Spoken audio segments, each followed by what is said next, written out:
Hola, esto es Central Electoral y en este espacio de entrevistas hoy platicaremos con Paula Ramírez, quien es coordinadora de asesores del secretario ejecutivo. Gracias por estar con nosotros. Gracias a ti, Blanca, por este espacio para platicar de las encuestas. Precisamente, cuéntanos la importancia de las encuestas, por ejemplo, en este proceso electoral del 2018. Mira, las encuestas y su importancia realmente es innegable. Hoy en día, no solo por el gran número de encuestas que se publican a lo largo de un proceso electoral, sino por los múltiples fines para los que éstas sirven. Fíjate tú, las encuestas sirven para definir candidatos, sirven para diseñar plataformas políticas, estrategias de campaña, en fin, tienen un sinfín de funciones a lo largo de un proceso electoral y, por supuesto, también nos sirven para conocer cuál es el posicionamiento de los diferentes actores a lo largo de la contienda y, en este sentido, digamos, desde la perspectiva de su publicidad, es decir, las encuestas que se hacen públicas, la autoridad electoral, el INE y los organismos públicos electorales locales tienen una función muy relevante. ¿Por qué? Porque la regulación en materia de encuestas electorales está regida bajo un sistema o bajo el principio de transparencia y máxima publicidad. Lo que hace la autoridad, lo que hace el INE y lo que hacen los organismos públicos locales a nivel local es allegarse de los estudios que respaldan la cientificidad de los resultados sobre preferencias electorales publicados para darlos a conocer a la sociedad y entonces ofrecer elementos significativos de información para que todo mundo pueda valorar la calidad de las encuestas que está consumiendo e identificar cuáles son estrictamente rigurosas, cuáles son verdaderamente científicas y distinguirlas de las que no lo son. Oye, ¿y dónde podemos encontrar estas encuestas? Dentro del portal del Instituto Nacional Electoral, ¿dónde las consultamos?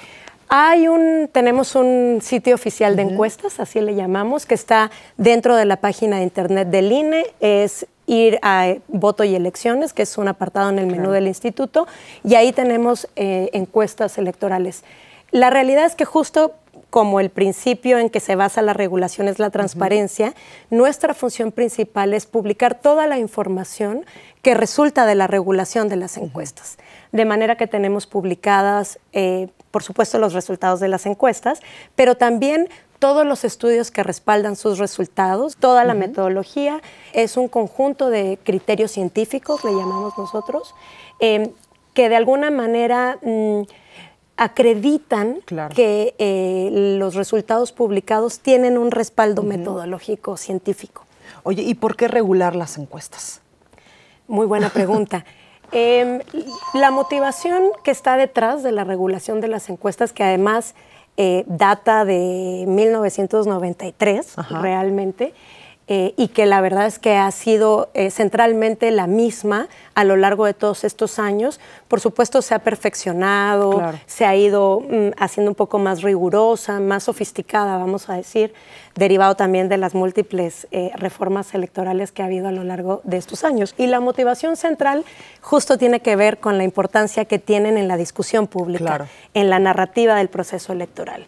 Y es que las fuerzas políticas se dieron cuenta que las encuestas eran muy importantes en la formación de la opinión pública y eventualmente en la decisión del voto. Por supuesto. Una encuesta sí incide en el momento de que el ciudadano vaya y emite su voto para votar por un candidato o por otro.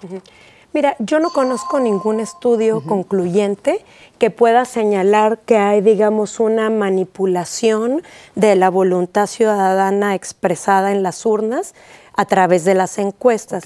Lo que sí es que las encuestas son información adicional, un elemento informativo más que tienen los ciudadanos para formar su opinión y por lo tanto también para formar su decisión de voto. Entonces, mucho se habla del uso de las encuestas o de la utilidad que tienen las encuestas para el voto útil, porque entonces como ciudadano te vas dando cuenta qué posición trae cada uno de los contendientes y entonces con esa información te puede servir para al final del día determinar por quién vas a votar. Pero yo diría que es muy relevante decir que no hay tal cosa como el uso de las encuestas para manipular a la opinión pública. Yo en general no estoy muy a favor o no coincido mucho con esa opinión, porque lo cierto es que la opinión pública y obviamente la decisión del voto es una definición que al final del día la gente toma con base en múltiples factores, desde la conversación de sobremesa familiar, en donde siempre hay un líder que tiene más peso en uno. Y con argumentos te convence de cuál es mejor. O que si tu novio, o una experiencia particular con el gobierno en turno, o digamos son múltiples factores informativos los que influyen al final del día en la decisión del voto, que déjame decirte que uno de los grandes problemas que están teniendo las encuestadoras hoy en día es que se calcula que entre un 20 y un 30% del electorado define su voto en la urna. Claro. Entonces, esta es una variable muy difícil de estimar estadísticamente hablando para las casas encuestadoras. Cuéntame sobre esto. ¿Cómo podemos identificar cuando una encuesta está bien hecha o cuando pues tenemos que creerle exactamente a esa encuesta y que no es, por ejemplo, una fake news? Mira, es difícil, creo que no le corresponde tanto a la autoridad electoral decir cuál es buena y cuál es mala. En realidad este es un tema más del gremio de los encuestadores y de los expertos allá afuera, de los intelectuales, periodistas, académicos, que conocen el tema de la demoscopía electoral en este caso y que pueden opinar o filtrar en un momento dado cuál es buena y cuál es no. Pero ¿qué sí hace el INE y qué sí hacen los OPLE para, digamos, ofrecer una información de mayor calidad a la sociedad? Es que obliga a quien publica resultados sobre preferencia de voto a entregar el respaldo científico que acredita que acredita la cientificidad o al menos el estudio de una metodología científica para llegar a esos resultados. Eso se hace el INE. Entonces, de alguna manera es un primer filtro, es un primer elemento que le sirve a la gente para conocer qué está detrás de la encuesta. Esta información pues da muchos elementos para saber si esta encuesta es rigurosa, es creíble o no, etcétera, ¿no? Entonces, nosotros creemos que la gran cantidad de información que el INE proporciona a la sociedad tiene que constituirse como elementos para la construcción de un voto más informado. Y esto no indica que nosotros avalemos la calidad o el rigor científico de esas encuestas que son publicadas y sobre las cuales recibimos el estudio científico, pero sí quiere decir que estamos pudiendo ofrecer a la sociedad elementos para que ellos valoren esta calidad. Ellos valoren la calidad científica de los estudios. Paula, y si una encuesta que vemos en algún medio de comunicación no está, por ejemplo, regulada o no está dentro de la página o de este micrositio del Instituto Nacional Electoral, ¿esto puede darnos más desconfianza a los electores, a los ciudadanos, de que tal vez esta encuesta no sea fiable? Mira, es una gran pregunta porque el INE, para regular las encuestas, si bien todo quien publique una encuesta sobre preferencia electoral y la ley dice por cualquier medio, y por cualquier medio nosotros entendemos pues cualquier medio, ¿verdad? Una página de internet, un programa de tele, un periódico. O hasta en redes sociales. O incluso redes sociales. Sin embargo, para hacer racional la norma y además para hacerla aplicable y comprensible, lo que hicimos en el instituto fue establecer a nivel reglamentario que vamos a hacer, de hecho hacemos, un monitoreo de medios impresos. Nosotros hacemos un monitoreo muy amplio, monitoreamos más de 600 publicaciones en todo el país a través de todas nuestras oficinas estatales y distritales a lo largo y ancho del país. Y este es un universo lo suficientemente importante como para abarcar un número muy relevante de encuestas que son publicadas. Fíjate, en el pasado, cuando no hacíamos monitoreo, la ley solamente decía, bueno, todo quien publique encuestas deberá entregar el estudio científico o la autoridad. Y lo que pasaba es que pues nadie nos entregaba nada, ¿no? Porque pues nadie identificaba que se publicaba y no habían requerimientos y digamos... No tenía tanto control. No había, exacto, no había como un contexto de exigencia de ese nivel para que quienes publicaban encuestas se vieran en la obligación de entregar el estudio. De manera, digamos, de motu propio, empezamos a hacer un monitoreo de medios impresos, pero sin estar reglamentado todavía. Lo hicimos inicialmente para ver cómo funcionaba. Dijimos, vamos a ver si haciendo este ejercicio propiciamos que haya una mayor cantidad de estudios entregados. Y en efecto, lo que nos ocurrió es que si una encuesta de suma relevancia se daba a conocer en un programa de noticias en televisión de alto rating, al día siguiente aparecía en un periódico. Necesariamente. Entonces, fue como nuestro asidero, digamos, nuestro objeto de estudio inicial y constituyó una muy buena base para establecer un régimen, un contexto de exigencia mucho mayor para que nos entregaran los estudios. De manera que fue tan útil que luego de la última reforma de 2014, en donde tuvimos que hacer modificaciones también reglamentarias a la regulación de encuestas, lo que decidió el Consejo General del INE fue hacer este monitoreo obligatorio reglamentariamente. ¿Por qué? Porque ahora la norma, que antes había sido estrictamente federal, con la nacionalización de 2014, se nacionalizó. Entonces dijeron, bueno, vamos a hacerlo obligatorio para que no solo el INE lo haga de motu propio, sino que también los organismos públicos locales lo hagan.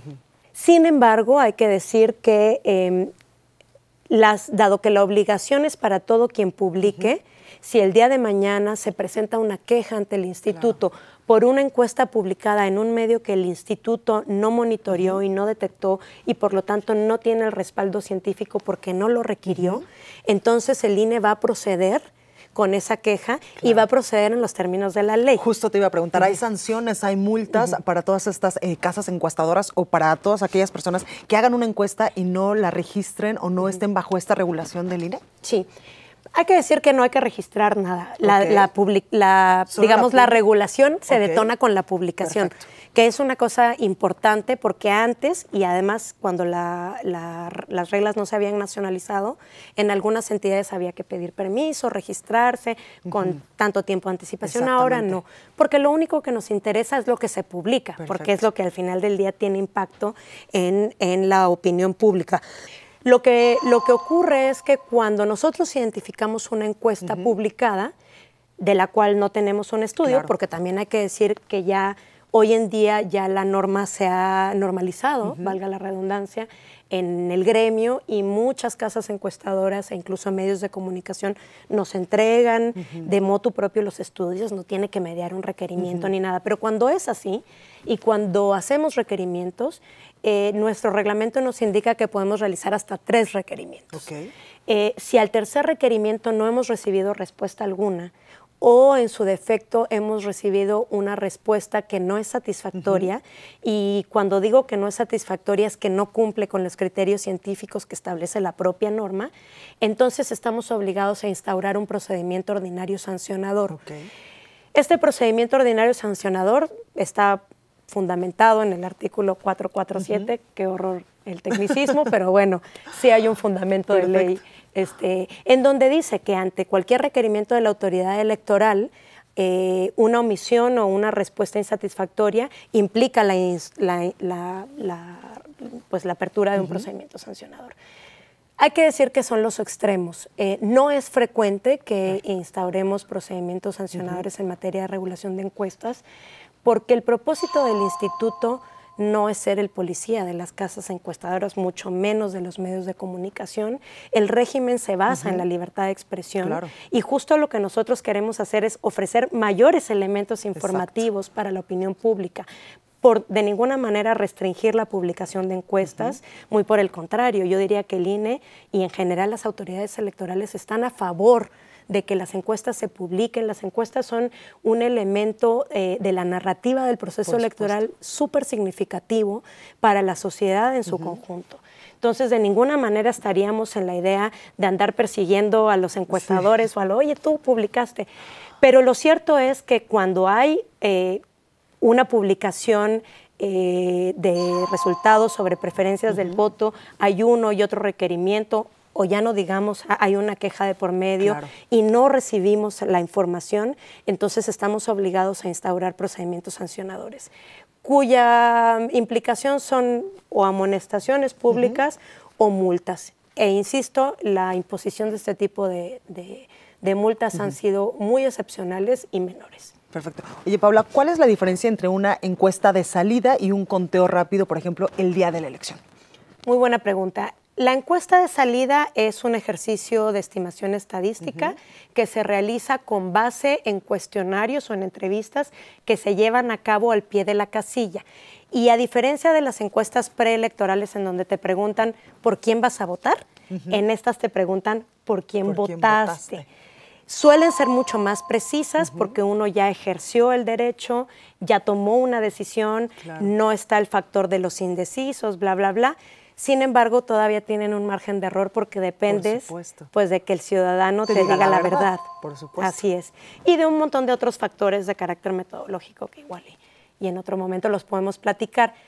El conteo rápido, en cambio, también es un ejercicio de estimación estadística, pero ya no se hace con base en la opinión de los ciudadanos, sino se hace con base en los datos de los resultados de la votación propiamente tal, de manera que el margen de error es muchísimo menos y por lo tanto estos han sido absolutamente precisos proceso electoral tras proceso electoral. Paula, por último y de manera muy rápida, preguntarte un tip que le darías a todos los ciudadanos para poder leer bien una encuesta de manera correcta. Bien, yo creo que una principal cosa que hay que hacer es hay que fijarse siempre en la vitrina metodológica. Una encuesta que no tiene elementos metodológicos visibles de entrada, hay que dudar. ¿Cómo se hizo? ¿Dónde se hizo? ¿El número de muestras? Dudar de ella, ¿no? Perfecto. Porque no necesariamente implica que no sea científica, pero hay un elemento raro porque todo el gremio de la demoscopía sabe que un principio central de cualquier encuesta, y no solo electoral, pero sobre todo electoral, tiene que tener su vitrina metodológica. Aquí te dicen cuál es el margen de error, a cuánta gente se le preguntó, cuál es la población objetivo, los resultados generales, etcétera. Lo siguiente yo diría, bueno, si hay posibilidad, acercarse al portal del instituto y explorar las bases de datos y explorar los respaldos científicos con que cuentan cada una de las encuestas. Lo tercero, diría yo, que hay que fijarse, pues, quién está detrás de la encuesta, ¿no? Quién la financia, quién la publica, cuánto costó, todos esos son elementos que, sobre todo si los ves comparativamente, híjole, dices, sí te dicen algo. Y yo diría finalmente que, aunque cada ejercicio demoscópico tiene su propia firma, digamos, y no puede decirse que solo son buenos aquellos que son iguales, porque de hecho nunca son iguales, pero yo sí tiendo a dudar cuando veo comparativos en donde el comportamiento de todos los ejercicios son similares y hay uno que se dispara totalmente distinto, porque dices, qué raro, pues a quién le preguntó, ¿no? Exacto. O cómo es que todos estos también, por supuesto hablando de estudios que todos tengan respaldo científico, ¿no? Entonces, esa es una, digamos, es una recomendación que trae sus asegúnes, porque cierto es también que hemos tenido ocasiones en donde el divergente ha sido el que tenía la razón o el que se acercó más a los resultados, pero en general es un criterio que, digamos, de primera mano, de primera vista, sirve bien para valorar la información que se está consumiendo. Perfecto. Paula Ramírez, coordinadora de asesores del secretario ejecutivo, gracias por estar con nosotros. Al contrario, gracias a ti por el espacio. Gracias. Esto es Central Electoral. Que estés muy bien.